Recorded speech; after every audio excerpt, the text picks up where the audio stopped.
Hello my dear learners, this is Priyanka. Welcome back to career educational hub channel. कैसे हैं आप सब? मैं I hope you all are better. So आज हम डिस्कस करेंगे 100% शॉर्ट एमसीक्यू क्वेश्चन दिसंबर 2023 के लिए। जो है हम पार्ट 3 आज डिस्कस करेंगे। एमसीक्यू क्वेश्चन प्रैक्टिस करेंगे, एमसीक्यू क्वेश्चन के डीप में एनालिसिस करेंगे विद एक्सप्लेनेशन। अगर आपने इस चैनल को सब्सक्राइब नहीं किया है तो चैनल को सब्सक्राइब कर ले, लाइक करें एंड शेयर करें। एंड सेशन की पीपीटी एंड द पीडीएफ के लिए आप टेलीग्राम चैनल ज्वाइन कर सकते हैं। टेलीग्राम चैनल की लिंक मैंने डिस्क्रिप्शन में आपको प्रोवाइड कर दी है। तो टेलीग्राम चैनल पे मैं आपको नोट्स शेयर करती हूँ, तो आप जो है टेलीग्राम चैनल भी ज्वाइन कर सकते हैं। So let us discuss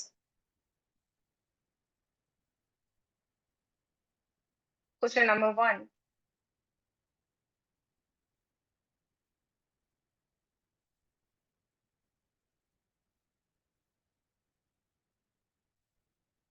so friends, communication का क्वेश्चन है। Question number 1, cross communication promotes team work in the classroom. Statement number 1। सो यहाँ पे पूछा गया है क्रॉस कम्युनिकेशन क्या प्रमोट करता है team work in the classroom. So friends, cross culture communication का मीन्स होता है, cross culture means different different background के person, different different culture background के लोग जब एक दूसरे से कम्युनिकेट करते हैं, different culture background person communicate with each other, तो वहां पर टीम वर्क नहीं होता है। फ्रेंड्स, क्रॉस कल्चर कम्युनिकेशन में कुछ मिसअंडरस्टैंडिंग होती है, like culture barriers and rituals barriers आ जाते हैं, तो यहाँ पर टीम वर्क जो है वो थोड़ा सा रिड्यूस हो जाता है। तो क्रॉस कल्चर कम्युनिकेशन में क्रॉस कम्युनिकेशन जो है टीम वर्क को प्रमोट नहीं करता इन the classroom. So statement number 1 जो है वो रॉन्ग होगा। Statement number 2, exactness of communication in a cross culture setting is flexible and responsive. Yes, exactness of the communication in a cross culture setting is flexible. Communication cross culture setting में जो है वो flexible होता है, response भी जो होता है वो फ्लेक्सिबल होता है। So statement number 2 is right. So friends, cross culture communication means how people from different culture backgrounds communicate with each other. If we communicate with different culture, people may need to time to adjust. तो different background, different culture के लोग एक जगह जब communicate करते हैं एक दूसरे के साथ में, different different cultures के लोग, तो वहां पर कुछ उनको adjust करने में time लगता है। ये जो responsive होता है ये flexible होता है, मीन्स कि उनको एडजस्ट करने में टाइम लगता है। May not able to each understand each other thoroughly, तो वो एक दूसरे को उतने अच्छे तरीके से जान नहीं पाते हैं, उनको थोड़ा सा टाइम लगता है डिफरेंट कल्चर बैकग्राउंड को के पर्सन को एक दूसरे के साथ में कम्युनिकेट करने में।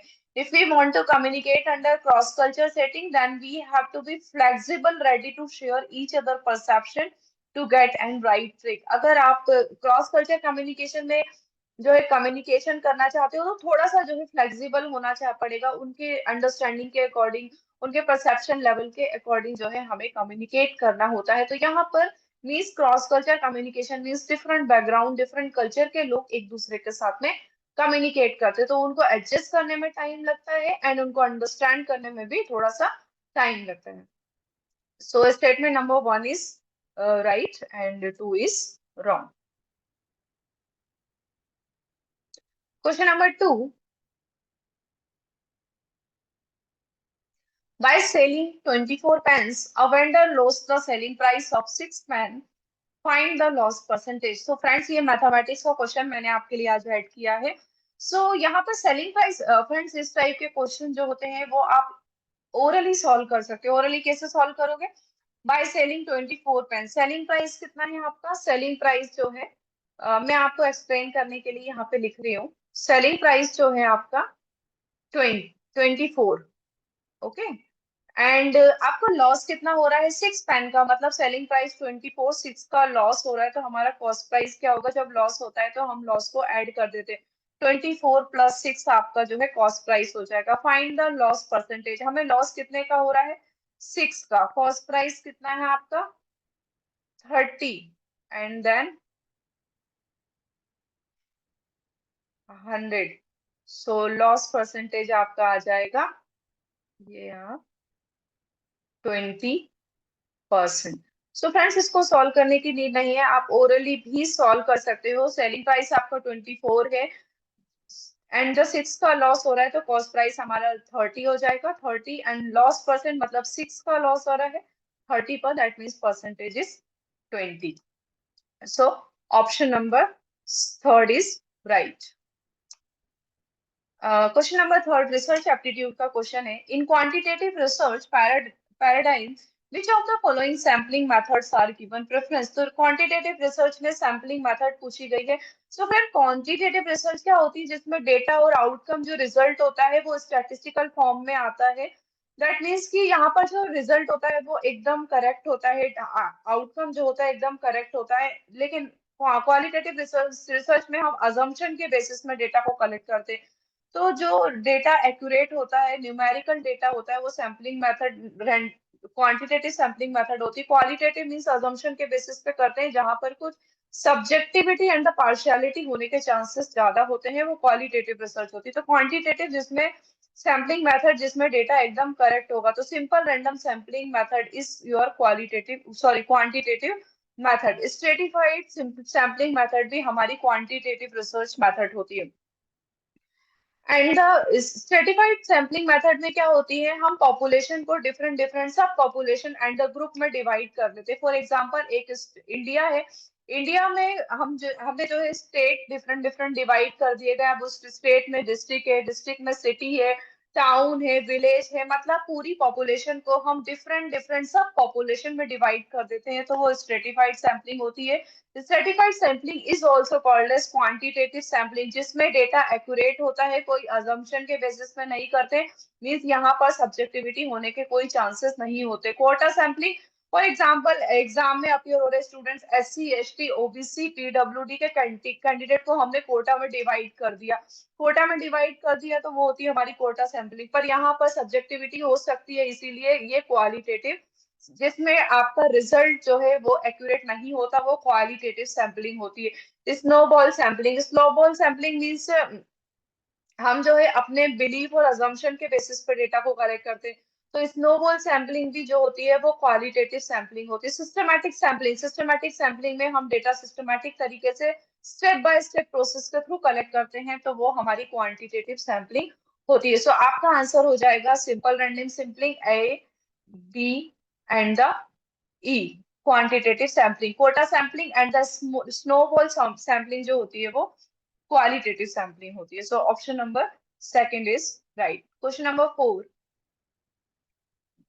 The dynamic of classroom interaction can be effectively managed through dynamic classroom interaction को जो है हम कैसे मैनेज कर सकते हैं? Interpreting perceived meaning, language complexity, option number 3, repetitive symbolism and the verbosity. So friends, language की अगर complexity होगी तो वो classroom जो है वो interactive manage thoroughly नहीं हो पाएगा. That means कि option number 2 is wrong. Repetitive symbol, एक ही वर्ड को बार बार रिपीट करेंगे तो उसमें मिसअंडरस्टैंडिंग होने के जो चांसेस है वो इंक्रीज हो जाते हैं. That means option number 3 is wrong. Verbosity is not related to the proper meaning, तो option number 4 is also wrong. So option number 1 हमारा जो है right होगा. डायनामिक क्लासरूम जिसमें इंटरेक्शन होता है. इंटरप्रेटिंग का मीन्स होता है हम उसको एलिब्रेट कर पाए, एक्सप्लेन कर पाए एंड अंडरस्टैंड कर पाए, इंटरप्रेट कर पाए, मीनिंग को जो है परसीव कर पाए. इफेक्टिव कम्युनिकेशन वही होता है जिसमें हम उसको इंटरप्रेट कर पाए, कंप्रिहेंड कर पाए एंड उसके मीनिंग को जो है परसीव कर पाए. प्लीज कम्युनिकेटर सेंडर और रिसीवर मीनिंग को प्रॉपरली इंटरप्रेट कर पाए, परसीव कर पाए. दैट मीन्स कि our classroom communication will be more effective. So option number 1 is right. So question number 5.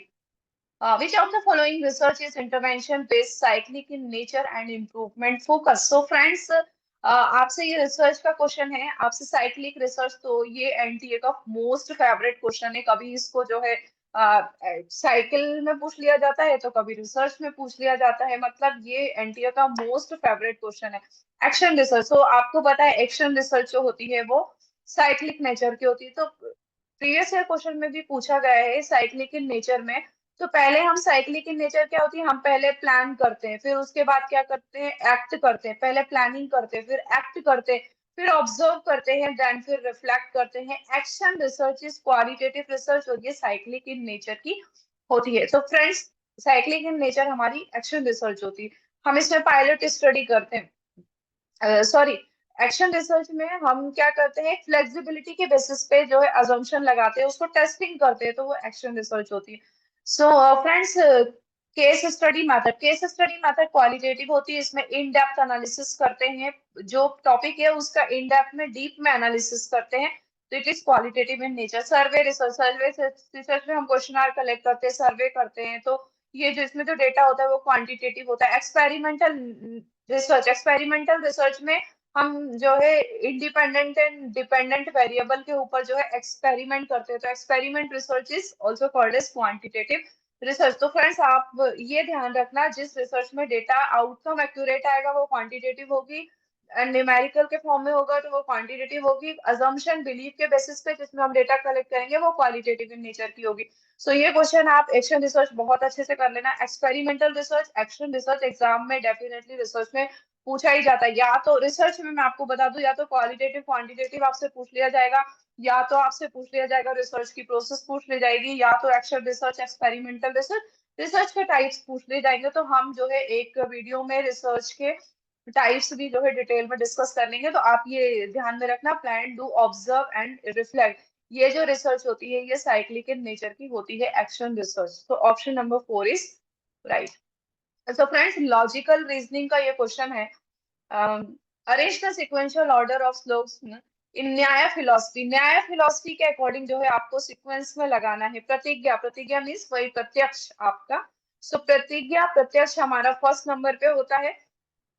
Then उसके बाद आपसे पूछा गया है, सॉरी, फिर होगा हमारा उदाहरणा।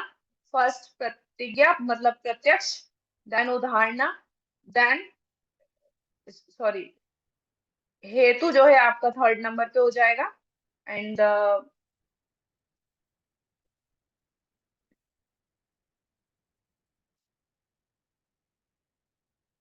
ओके, सो प्रत्यक्ष होता है फर्स्ट नंबर पे। As per the sequence of the Nyaya philosophy, प्रत्यक्ष हमारा प्रतिज्ञा फर्स्ट नंबर पे होगा। एंड देन जो है सेकंड नंबर पे होगा आपका उदाहरणा। हेतु जो है हमेशा मिडिल में होते हैं। हेतु को क्या बोलते हैं फ्रेंड्स? हेतु मीन्स रीजन, मतलब रीजन का पता करना, मेजर एंड माइनर वैलिडिटी के बेसिस पे रीजन को बोलते हैं हम हेतु। तो हेतु जो रीजन होता है वो थर्ड नंबर पे आता है। निगमन, निगमना जो है हमारा वो लास्ट में आएगा। एंड उपन्याना जो होता है, निगमना जो होगा वो फोर्थ, एंड द उपन्याना जो है वो फिफ्थ नंबर पे। तो इसका सीक्वेंस कैसा होगा? प्रतिज्ञा, प्रत्यक्ष, उदाहरणा, हेतु, निगमना एंड द उपन्याना। So option number second is right. So question number 7। So friends, यहाँ पे आपसे कैटेगोरियल प्रपोजिशन पूछे गए हैं। Some teachers are not sincere is an example of which category of proposition? So friends, इसके और प्रपोजिशन में जो है हम इसको जो है ए, ई, आई, ओ के बेसिस पे बाइफर्गेट करते हैं। तो ए, ई, आई, ओ। सो फ्रेंड्स, यहाँ पे आपसे पूछा गया है, जब भी पॉजिटिव, जब ऑल की बात आती है तो ऑल मीन्स यूनिवर्सल। जब आपसे बात हो सम की, सम मीन्स पर्टिकुलर। एंड अगर नॉट लगा है तो पॉजिटिव, एंड नॉट नहीं लगा है तो, नॉट लगा है तो नेगेटिव, नॉट नहीं लगा है तो वो पॉजिटिव होगा। तो यहाँ पे पूछा गया है some teachers are not sincere. So some teachers are not sincere means ये पर्टिकुलर नेगेटिव आपका होगा। Answer number 4 is right. So some teachers are negative. So friends, इस स्क्वायर ऑफ प्रोपोजिशन के हिसाब से ऑल ए आर बी, तो ये हम इसको बोलेंगे A. No A are B means E, some A are B I, some A are not B जो है वो ओ हो जाएगा। तो ये जो ए होता है वो ऑल लगा है मतलब वो यूनिवर्सल होगा, सम लगा है मीन्स पर्टिकुलर होगा। सो यहाँ पे some teachers are not sincere, तो ये some teachers are not sincere means ये हमारा हो जाता है ओ, नेगेटिव। तो अगर यहाँ पर ऑल होता तब वो होता यूनिवर्सल। देन अगर नो होता तो, अगर सम लगा है तो वो पर्टिकुलर, नेगेटिव। अगर यहाँ पे ऑल होता तो वो यूनिवर्सल पॉजिटिव। नो लगा है तो universal affirmative, positive means universal affirmative. अगर नो टीचर्स आर सिंसियर पूछ लिया जाता तो वो यूनिवर्सल नेगेटिव हो जाता। सम पूछा है आपसे, सम टीचर्स आर सिंसियर अगर बोला होता, दैट मीन्स कि हमारा आंसर हो जाता particular affirmative, affirmative means positive. And some teachers are not sincere पूछा है तो पर्टिकुलर नेगेटिव। अगर कुछ नहीं लगा है वो अफर्मेटिव पॉजिटिव, एंड नेगेटिव कब होगा, अगर नॉट लग गया है तो दैट मीन्स कि वो नेगेटिव होगा। अगर नो लगा होता दैट मीन्स कि आपका यूनिवर्सल नेगेटिव, अगर ऑल लगा होता यूनिवर्सल अफर्मेटिव। तो यहाँ पर आंसर होगा 4, option number 4 is right. Which sentence can not fit into AEIO framework? So friends AIOE framework में क्या होता है, all, no, some not. All means A, all means A, E means no, I means some, और some not means A. A means all, E means no, and I means some, O means some not। तो ये मैंने आपको जो slide में add कर दिया है, ये आप अच्छे से देख लेना। सो कौन सा इसमें फिट नहीं बैठता है, तो नो आता है हमारा, ऑल आता है, सम आता है, सम नॉट आता है, तो दा का कोई कॉन्सेप्ट नहीं होता है AEIO फ्रेमवर्क में। सो option number second is right. So friends यहाँ पर पॉलिसी के क्वेश्चन है। एवरीवन बिलीव्स, फ्रेंड्स एग्जाम में एक ना एक पॉलिसी जरूर आती है। कैटेगरी प्रोपोजिशन का एक क्वेश्चन आता है लॉजिकल रीजनिंग से, एंड एक पॉलिसी का क्वेश्चन आता है, एंड इंडियन लॉजिक का क्वेश्चन भी आता है जो हमने न्याय फिलोसफी का लास्ट स्लाइड में डिस्कस किया है। सो उसके लिए मैं आपको शॉर्टकट बता देती हूँ। शॉर्टकट कैसे आपको याद रखना है, प्रत्यक्ष, पी आएगा पहले, देन उसके बाद PUH प्रत्यक्ष, उदाहरणा, हेतु, उपन्याना, एंड निगमना। सो इसकी जो शॉर्ट ट्रिक है, सीक्वेंस आपसे पूछा जाता है न्याय फिलोसफी में, फून, फून इसका जो है शॉर्ट ट्रिक होगा। P फॉर प्रत्यक्ष, U फॉर उदाहरणा, H फॉर हेतु, U फॉर उपन्याना, देन D फॉर डी का N फॉर निगमना। तो फून जो है इससे आप जो है रिमेम्बर रख सकते हो सीक्वेंस को। सो अब ये पॉलिसी का क्वेश्चन हम सॉल्व कर लेते हैं। Everyone believes that there is a soul, therefore you should also believe it. This reference, this influence commits which kind of policy. यहाँ पे पूछा गया है एवरीवन, मतलब जिस पे सब लोग बिलीव करेंगे दैट मीन्स कि आप भी उसको बिलीव करो, कि मतलब कि भेड़ चाल चलना। अगर सारे लोग कार खरीदेंगे, मारुति की कार खरीदेंगे, तो हम भी मारुति की कार खरीदेंगे। अगर हमारे आसपास के लोग जो है एप्पल का लैपटॉप लेंगे, तो हम भी एप्पल का लैपटॉप, मतलब लोग जैसा फॉलो कर रहे हैं आप भी वैसा ही बिलीव करने लग जाओ, तो ये पॉलिसी होती है एड पॉपुलम पॉलिसी। मतलब भेड़ चाल, जो जैसा करे उसको कॉपी करके हम भी वैसा करने लग जाए, तो ये जो है पॉलिसी होती है एड पॉपुलम। एड होमियम भी मैं आपको एक्सप्लेन कर देती हूँ। किसी के चरित्र पर उंगली उठाना, मतलब कि आपने तो यूनिफॉर्म, अगर हम किसी स्टूडेंट को बोले कि आपने तो ड्रेस यूनिफॉर्म पहना नहीं और आप हमें जो है एडवाइस दे रहे हो कि आप यूनिफॉर्म में आया करो, दैट मीन्स कि किसी के कैरेक्टर पर उसके अगेंस्ट में कंपैरिजन करना, वो एड होमियम पॉलिसी होती है। सो फ्रेंड्स ऑप्शन नंबर 2, मतलब अगर सारे लोग जैसे सब लोग करेंगे उसी को आप भी करेंगे, उसी में आप भी बिलीव करेंगे, दैट मीन्स की ad populum fallacy. What fallacy, question number 10, ये भी पॉलिसी का क्वेश्चन है friends. What fallacy is committed in the following arguments? Mister X is wrong in what he said because he is undisciplined in by nature. अब आप बताइए answer क्या होगा। Option number 1 ad hominem, option number 2 ad populum, option number 3 ad hoc, and option number 4 is ad mis misericordiam. So friends mister X wrong है और वो कह रहे हैं कि आप जो है अनडिसिप्लिन इन नेचर, मतलब किसी के कैरेक्टर पर उंगली उठाना, वो पॉलिसी होती है एड होमियम पॉलिसी। हो जैसा दूसरे कर रहे हैं उसको कॉपी करना एड पॉपुलम पॉलिसी होती है। Ad ad hominem fallacy means against a man, किसी के अगेंस्ट में उसके कैरेक्टर पे बात करना, पर्सनल अटैक करना, that is ad hominem fallacy. And misericordiam fallacy हम देख लेते हैं। Example in everyday, teacher deserve the FI on this exam to drop because you sick weekend। मतलब मर्सी कोडियम का मीन्स होता है दया करना, दया करना। पिटी, दया करना, मर्सी कोडियम आप पिटी से ध्यान रखना, दया करना। You should not find the defendant, that means you should not find the defendant guilty because he has children who need their daddy। मतलब अगर किसी ने कुछ गलत किया है उसको हम जो है दया करके उसको माफ कर दे रहे क्लैम को, तो वो पॉलिसी भी होती है मर्सी कोडियम। एडहॉक पॉलिसी क्या होती है?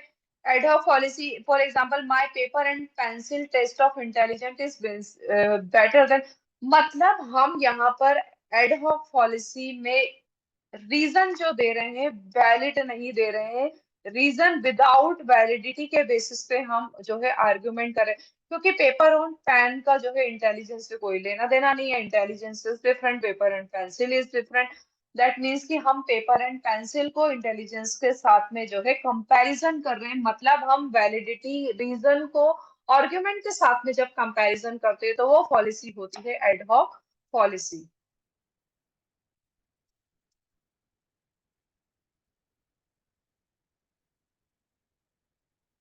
So next question.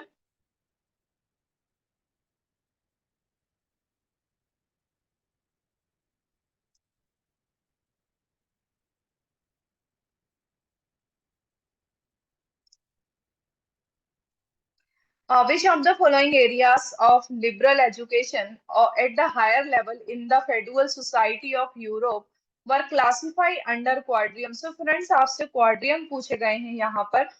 So according to the जो है इसमें थ्री कॉर्डियम्स हैं। त्रिवेरम की जब हम बात करते हैं तीन कॉर्डियम की, तो उसमें जो है ग्रामर, लॉजिक एंड द रिहेट्रिक आता है। जब हम बात करते हैं फोर कॉर्डियम की, क्वाड्रिडियम की बात करते हैं, त्रिवियम की तीन की बात करेंगे तो उसमें आते हैं ग्रामर, लॉजिक एंड द रिहेट्रिक। जब हम फोर की बात करते हैं arts, arithmetic, geometric, music and the astronomy आते हैं। सो फ्रेंड्स, यहाँ पे आपसे जो है क्वेश्चन में पूछा गया है क्वाड्रिवियम, तो क्वाड्रिवियम में क्या आएगा आपका? Arithmetic, astronomy, arithmetic, astronomy and the music. यहाँ पे ग्रामर जो है नहीं आएगा। ग्रामर जो है वो किस में आता है? ग्रामर आता है आपका त्रिवियम में, तो ग्रामर नहीं आएगा। Grammar and the logic, grammar, logic and the rhetoric आपका आता है त्रिवियम में। कोऑर्डिनेट में आएगा arithmetic, geometry, music and the astronomy. So option number 3 is right. Gross enrollment ratio in higher education is the total enrollment in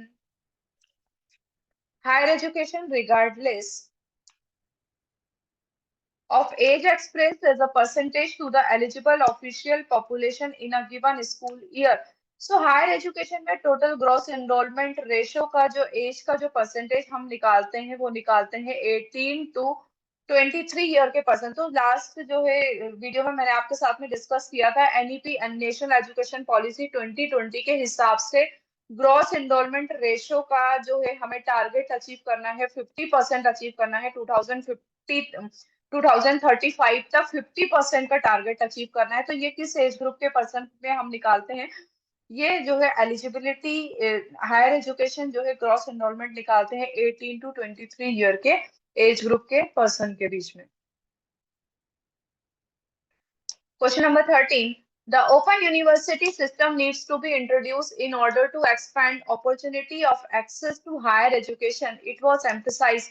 open university जो है introduce की गई थी national education policy on national education policy 1986। तो friends, first education policy हमारी 68 में आई थी, second आई थी 1986 में, अभी हमारी 2020 में एनईपी न्यू एजुकेशन पॉलिसी आई है। तो जो ओपन यूनिवर्सिटी को इंट्रोड्यूस किया गया था, इसकी अपॉर्चुनिटी को एक्सपेंड किया गया था नेशनल पॉलिसी ऑन एजुकेशन 1986 के टाइम पे।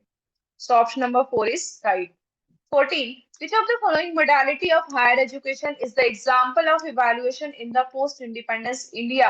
So इसमें से कौन सी modality of higher education जो है evaluation post independence era के टाइम पे जो है हायर एजुकेशन को जो है मॉडिफाई किया गया था, इवोल्यूएट किया गया था, डिस्टेंस एजुकेशन को पोस्ट इंडिपेंडेंस एरा के बाद लाया गया था। Question number 15. Identify the sequence of sectoral global carbon dioxide emission in increasing order as per the IPCC report. So friend, IPCC report के हिसाब से आपको कार्बन डाई एमिशन को जो है इंक्रीजिंग ऑर्डर में लगाना है। तो सबसे पहले जो है लीस्ट, सबसे कम है वो हमें पहले लाना है। इंक्रीजिंग ऑर्डर आपसे पूछा गया है।